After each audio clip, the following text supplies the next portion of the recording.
가장 가슴 아픈 역사의 한 페이지 6.25 전쟁. 한민족끼리 총뿌리를 켜놓고 결국 분단이라는 여전히 치유되지 않은 상처를 안게 됐는데, 6.25 전쟁은 내전과 국제전이 겹쳐진 동아시아 주변 강대국들의 이해관계가 엇갈리는 전쟁이었다. 1945년 패전으로 고충을 겪던 일본은 6.25 전쟁에 필요한 군수물자 생산을 통해 경제 부흥을 이뤘고, 6.25 전쟁 당시 미국과 적대국이었던 중국은 한동안 고립을 맛봐야 했지만 실질적으로는 국제적인 지위가 상승했다. 미국 또한 군비 증강을 통해 군산 복합체가 본격적으로 형성이 됐고, 미소 냉전 체제를 전 세계적으로 고착화시키는 계기가 됐다. 그리고 한반도의 분단이 지속되는 가운데 여전히 주변 강대국의 이해관계가 엇갈리고 있었다. 냉전 기간 동안에 강대국은 서로 싸운 적이 없습니다.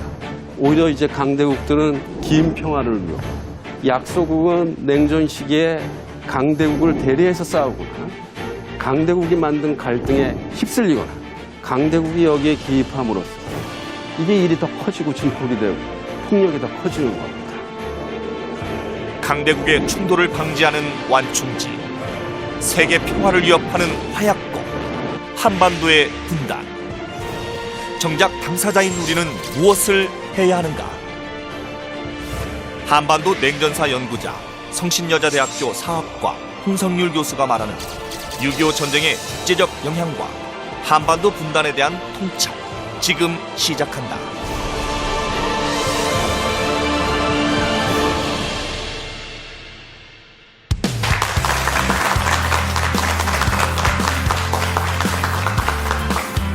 오늘 제가 할 얘기는 6.25 전쟁이 국제적으로 또 동아시아나 세계적인 차원에서 어떠한 영향을 미쳤는지 그 이야기입니다.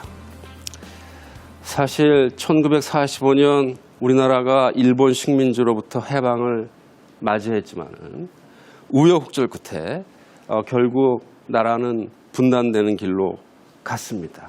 근데 그 분단이 다가올 때 많은 한국의 지식인들은 이렇게 해서 나라가 분단이 되면 전쟁이 날 수가 있다. 그것을 우려를 하고 경고를 했습니다.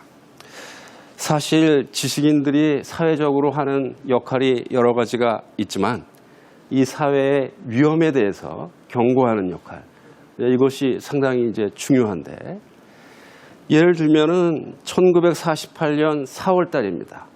막 우리나라가 분단되려고 할 때 당시 지식인 108명이 이분들이 48년 4월 달에 남북협상을 지지하는 지식인 108명의 성명서를 발표를 했는데, 만약 이런 상태에서 이제 분단이 되면은 전쟁이 일어날 것이다. 민족 상호의 혈투가 있을 뿐이니 그 전쟁은 내전 같은 국제전쟁이요, 외전 같은 동족전쟁이 될 것이다. 그 전쟁은 내전과 국제전이 뒤섞인 이제 그러한 전쟁이 될 것이고, 그리고 그 전쟁은 실로 어부의 득을 위하여 어부지리를 얘기하는 겁니다.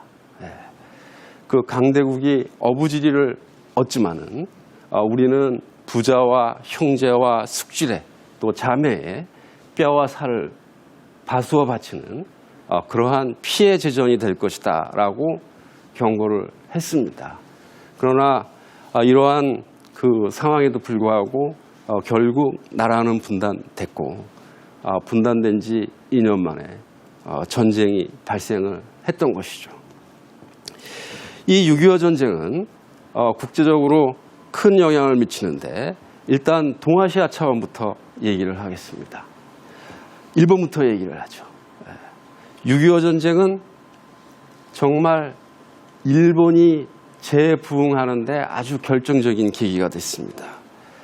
일본은 우리나라를 그 식민 지배를 했고, 또 그 식민 지배 때문에 알고 보면은 우리나라가 분단되고 전쟁을 겪는 그 상황은 또 식민 지배가 일본의 어떤 제국주의 침략이 그것이 사실 근본적으로 이제 작용을 하는 것인데, 일본은 6.25 전쟁으로 가장 이익을 많이 보는 나라가 됐죠.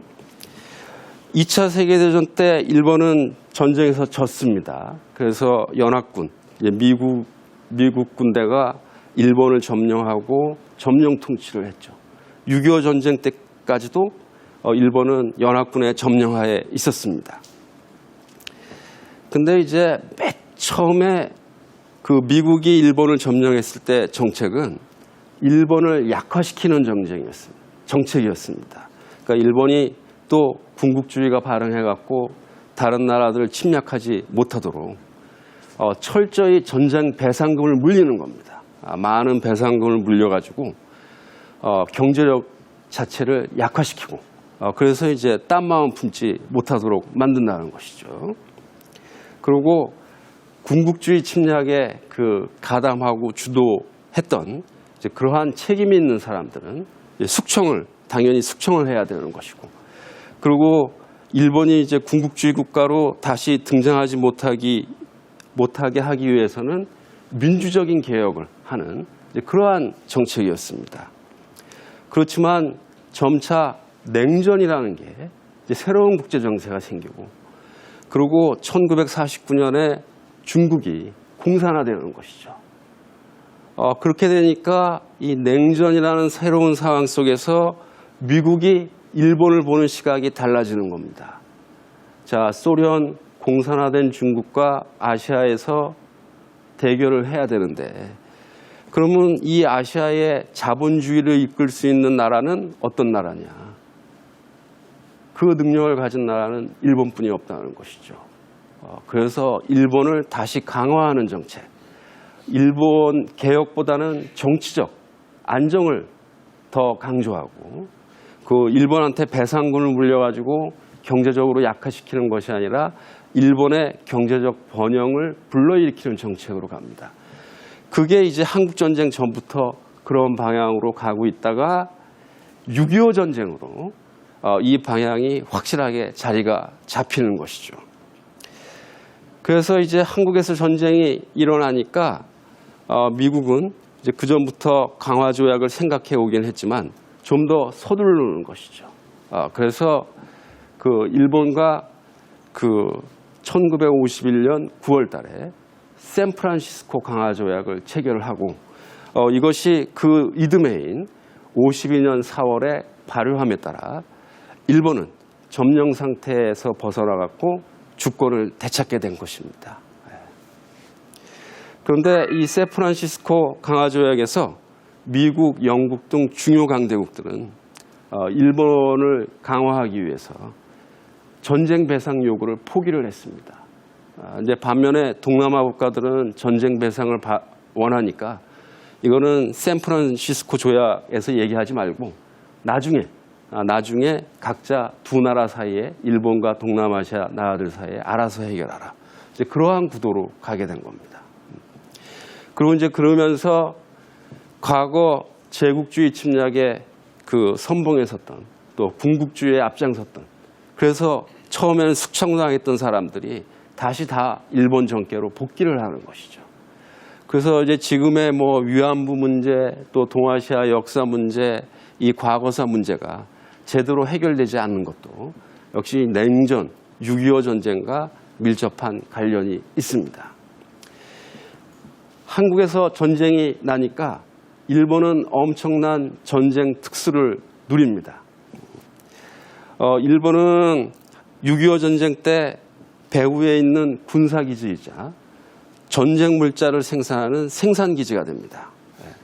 그래서 이제 미국이나 유엔군들이 오면은 일단 일본에 도착해가지고 거기서 부대를 편성하고 거기서 훈련을 받고 거기서 보급을 받고 그 다음에 한국으로 와서 싸우는 겁니다.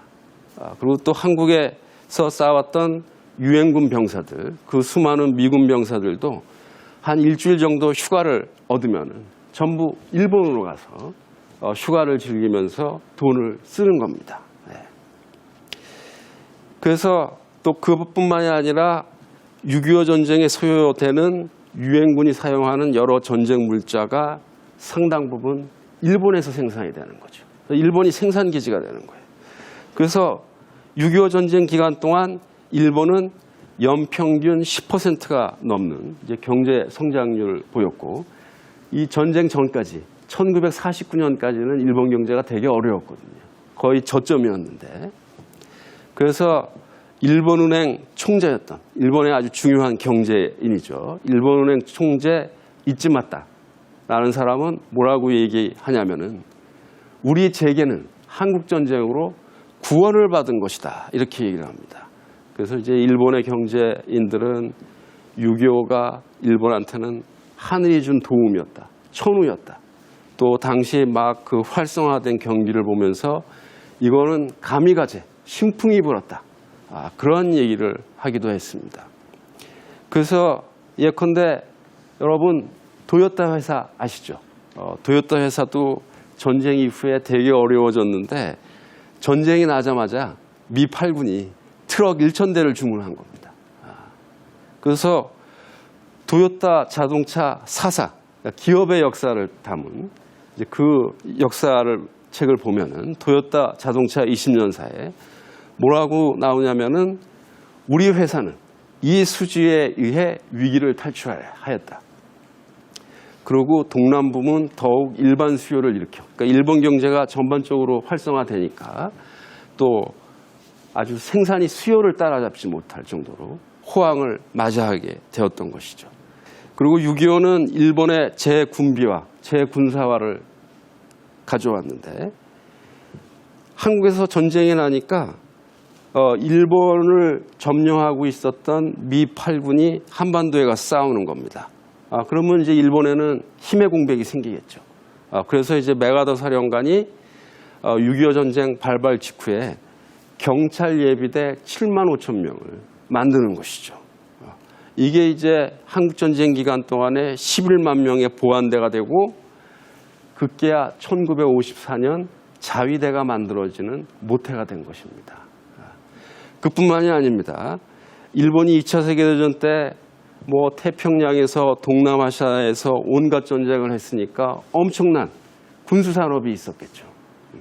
그런데 이 군수산업들은 전쟁이 끝나고 거의 문 닫을 지경이었는데 6.25로 말미암아 이것이 재가동이 됐습니다. 그래서 이제 이러한 맥락에서 다시 군국주의 침략전쟁에 나섰던 사람들이 특히 이제 6.25 이후에 A급 전범마저도 다시 이제 일본 정계에 복귀하게 되고, 그래서 과거사 청산이 더 어려워진 것입니다. 반면 중국한테는 어떠한 영향을 미쳤을까요? 1949년에 이제 내전 끝에 중화인민공화국이 만들어졌을 적에, 그 중화인민공화국은 물론 공산당이 주도를 했지만은 표면적으로는 사회주의를 내세우기보다는 신민주주의를 내세웠습니다.